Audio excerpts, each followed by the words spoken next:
Hello there, my name is Idrice, and a few weeks ago, Farad Gully asked on my Nomad Sculpt review if I could make a tutorial on how to start making faces. So here we are, let's see how to start sculpting heads inside of Nomad Sculpt. So what I like to do is start using a sphere. That sphere is going to be the shape of the skull. And then I add another sphere that is going to represent the jaw and the the fleshy part of the front of the face. So what I want to do is work on the transition between the skull and the jaw. And what I'm looking for is that where they meet up front, this is where the eyes are going to be. So going around the entire jaw, we're roughly shaping it into position using the trim brush. I'm making a strong cut that is going to be the end of the jaw that allows me to have a reference point to move around to define that jawline.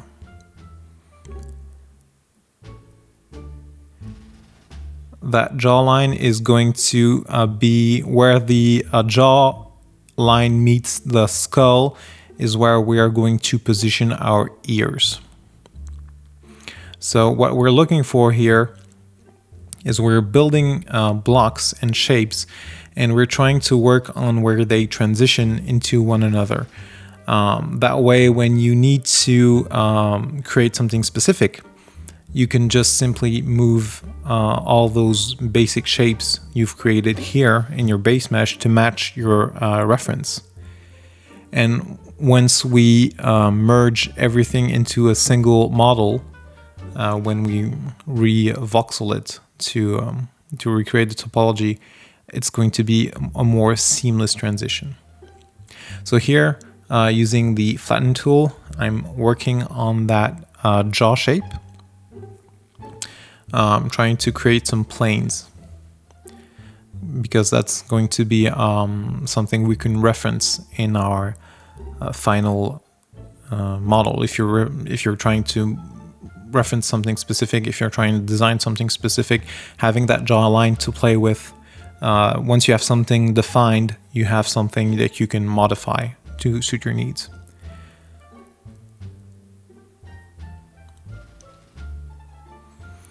I am voxel remeshing that jaw because I had too much topology. That was counterproductive.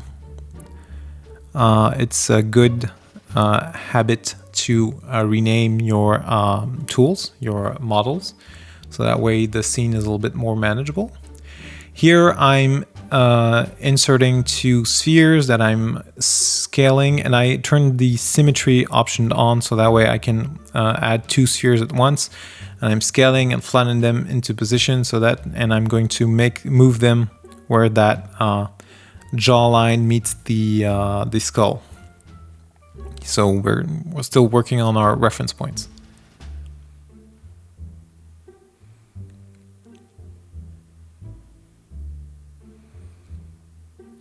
Using the move tool, I'm shaping that ear into more of an ear shape.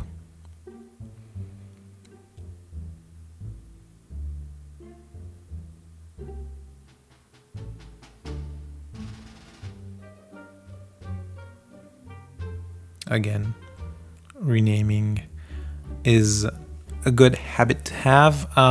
The only issue I have with Nomad Sculpt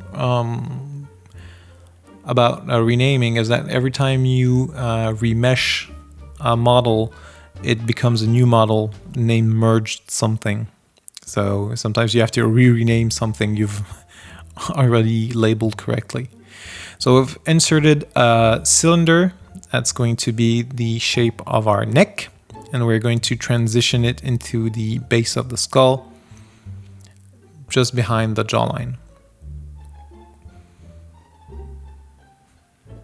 I'm not going for a specific head, just a very generic starting a starting head that I can use whenever I need to. If I need to make something more specific, it's more stylized look, because that's the kind of sculpture I mostly do. But we're not going for a specific look. So now I've inserted a sphere, and that is going to be our nose, and that's going to be right below where the skull and the jaw meet.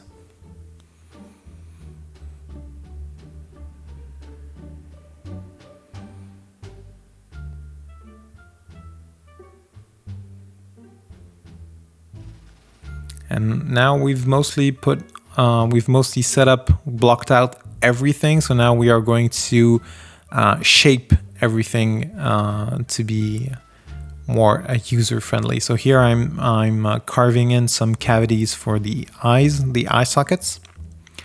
That way I have something I can reference for the eyebrow shape. It gives me a more precise idea where the eyes will go into. It's going to allow me to have more control on the shape of the face as a whole, because the more reference you have, the more landmarks you set up, the more you can adjust everything to match. Here I'm flattening the sides of the skull, because that's something you actually have on a human skull. You have a little divot right behind your eye sockets. So that's one of the planes of the skull. So I'm putting that in, and I can see that the where the right next to the eye sockets, that was too wide because I didn't flatten the sides yet. So we're fixing that.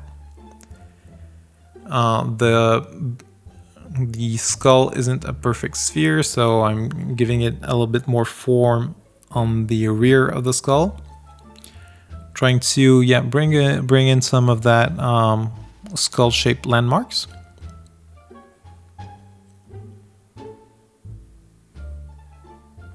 Using the pinch, I like to clean up my edges as much as possible.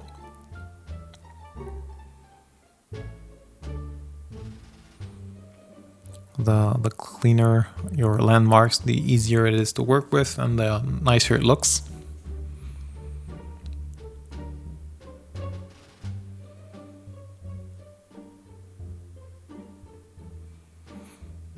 So now that I have some landmarks in, I can move on to the jaw, and I can adjust it to better match the now more defined landmarks I have.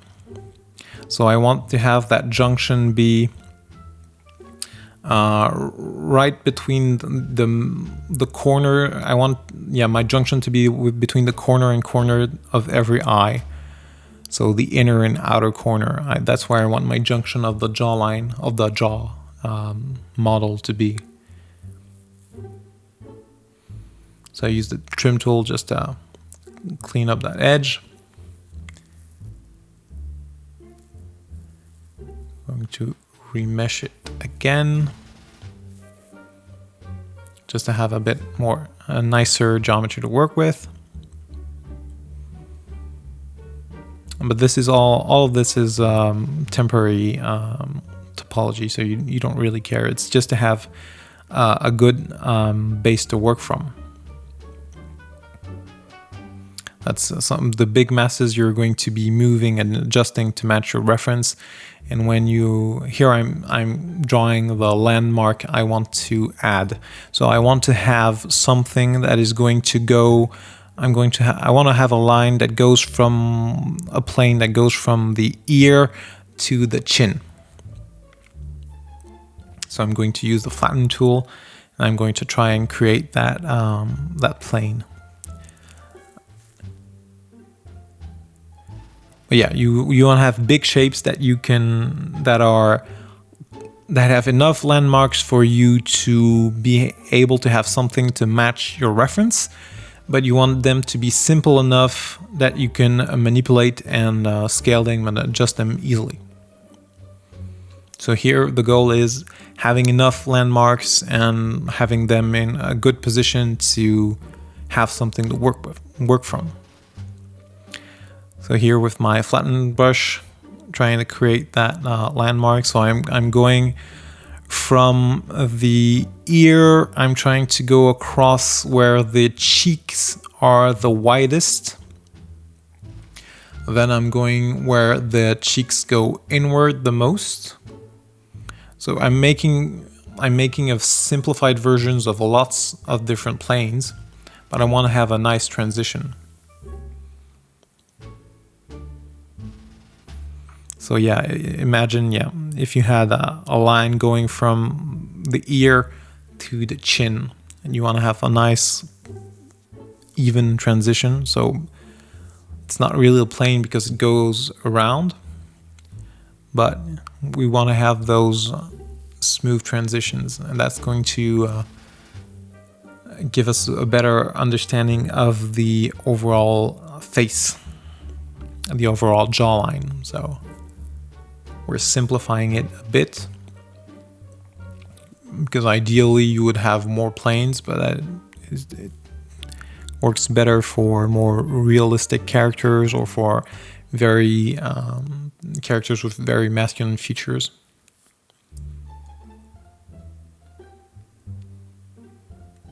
But that's a good landmark to have. It's easy to follow. That way, when you rotate the model around, you have a reference point that you can look at. You can see where when you're looking at your 3/4 view, you have a nice landmark there to work from. And you can always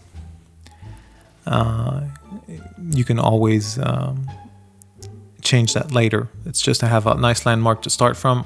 Then you can always sculpt it later. Here we want to make a good foundation, something we can use and reuse to make heads. So here I'm trying to define some of the planes of the face. I don't want to go overboard because I'm going for something very simple, but I want to have some of the cheek planes in. I want to have the plane just where the nose sits in roughly. So I'm not making it over detailed like the jawline, but I want to have those shapes in roughly. So I'm flattening and then I'm smoothing what I've done, just to have a better transition when we turn the model around. You want to have all those views in. Yeah, you want to have your model work from all the views. So now tweaking the nose, giving it a more nose-like shape, and again, something that's important. That's why we're blocking things out. You want to have your models fade into each other. So you don't want it to just to sit on top. You want to go inside the other models. So here I want to have the upper part of my nose go inside of the skull. With the flatten tool, we're going to try and give some shapes to our ears. So here I am flattening the front part, then flattening the arch all the way around.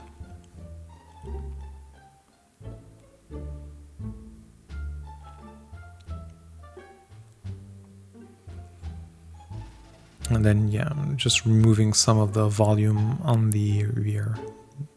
Don't want to go overboard, but just to have something to work from. Here, same thing. I'm taking that ear and I'm shoving it inside of the skull. So that way, once you're ready to commit, you take all your shapes and you remesh them as a single model. If everything is really shoved into one another, if they merge, it's going to give you a better result. You're going to have cleaner transitions. Whereas if they are floating on top of one another, that may cause issues. So our ears are roughly in.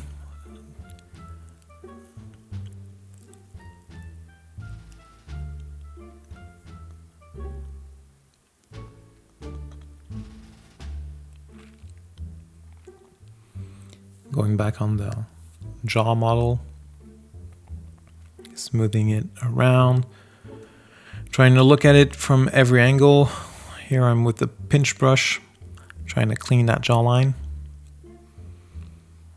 If we have a more defined edge to pick from, when you need to adjust for your reference, it's easier to grab something with a more defined line and move that around than having something that is not defined enough for you to be sure that you're grabbing the right part of your model.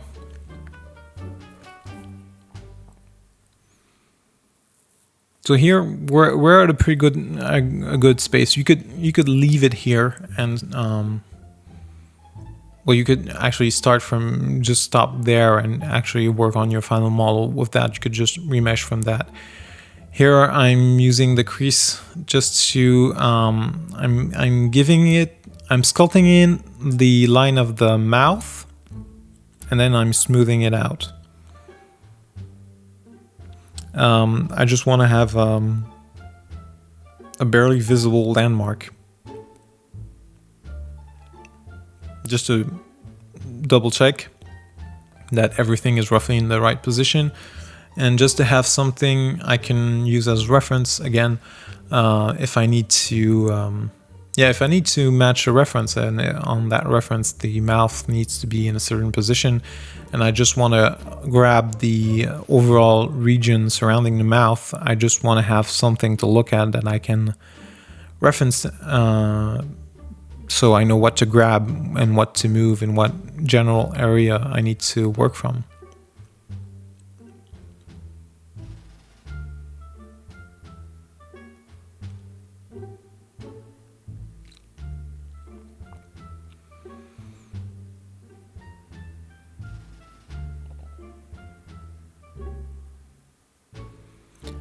With my pinch, I'm trying to add a bit more of the landmark that is the cheek.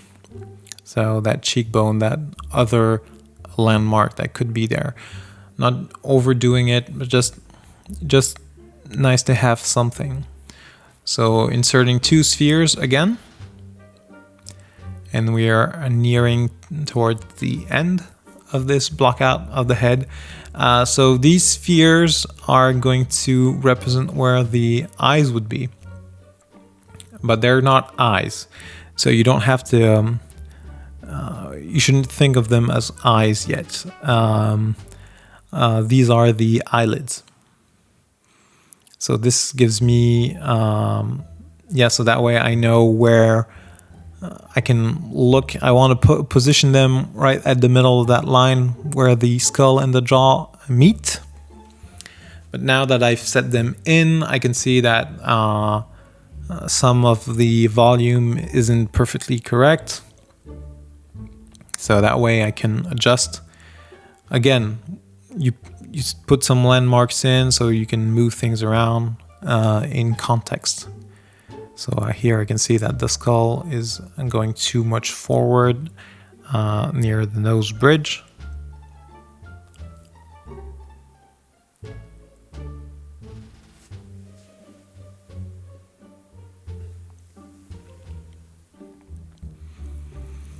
Adjusting our brow.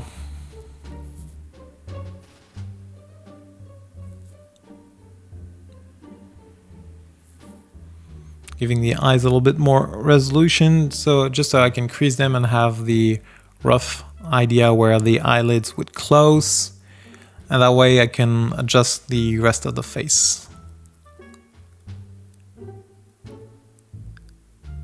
And yeah, that's going to be pretty much it. From there you could simply remesh. You could work now everything is in position. You can move it around, adjust as much as you want. You can match your references. Now you could merge everything together and have something to sculpt on. And yeah, that's going to wrap things up for this video. I hope you learned something, and I'll see you guys in the next one.